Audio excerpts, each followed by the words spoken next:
आज के वीडियो में हम देखेंगे कि एक हमारा ड्रोन अमेंडमेंट रूल आया था, उसके बारे में देखा जाएगा थोड़ा।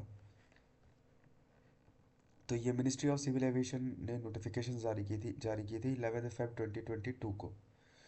इसको कहा गया है कि ड्रोन अमेंडमेंट रूल 2022। तो इसमें ज़्यादातर कुछ है नहीं, सिर्फ इतना बताया गया है कि जो हमारा आरपीएल हुआ करता था, रिमोट पायलट लाइसेंस हुआ करता था, उसमें से लाइसेंस टर्म को हटा करके सर्टिफिकेट कर दिया गया है। और दूसरा जो इसमें चेंजेस था वो ये था कि हमारा जैसे जो रूल 35 है, ड्रोन रूल 2021 का रूल 35वें का जो सी पार्ट था, उसमें डायरेक्टर जनरल वाला टर्म जो है वो सब्स्टिट्यूट कर दिया गया था authorized remote pilot training organization को। ये एक्चुअली 35C जो था हमारा, वो रिन्यूअल जो आरपीसी था हमारा, उस पे उसके रिन्यूअल से रिलेटेड था। मैं दिखा देता हूँ आपको। अच्छा चलिए शुरू से शुरू करता हूँ, फिर मैं बताता हूँ। तो these rules may be called as Drone Amendment Rule 2022. They shall come into the force on the date of their publication in the official gazette.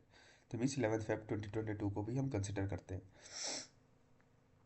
इसमें कहा गया कि drone rule 3 of Rule 3 of Drone Rule 2021, here in after referred to as the said rule in sub rule 1 for the clause T, the following clause shall be substituted, namely means ज़्यादातर जो rules है हमारे सब में यही दिया हुआ है कि सर्टिफिकेट टर्म को हटा करके, लाइसेंस टर्म को हटा करके सर्टिफिकेट कर दिया गया है। ठीक है। इसमें अगर आप सेवन्थ वाले को देखेंगे, सब जगह वही आपको लगभग देखने को मिलेगा, रिमोट पायलट सर्टिफिकेट कर दिया गया है, shall be substituted to licence से सब्स्टिट्यूट कर दिया गया है। फिर ऐसे ही पार्ट 7, 8 और जो हमारा 12 है उसमें भी लाइसेंस टर्म को हटा के सर्टिफिकेट कर दिया गया है। ऐसे ही जो सब रूल जो 4 है हमारा, 34 का सब रूल 4 है, शैल बी ओमिटेड कर, वही ओमिट कर दिया गया है। ठीक है। इसी पे अच्छा, यहाँ पे देखिए, ये सॉरी बता रहा था मैं, in rule 35 of clause C, the word director general, sorry,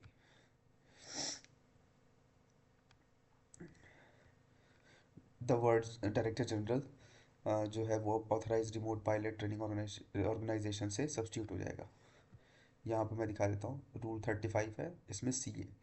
तो be renewed by the director general, ये डायरेक्टर जनरल टर्म जो है वो अब आरपीटी हो जाएगा, for such period as may be specified therein subject to maximum period of 10 year on payment of fee as specified in rule 46।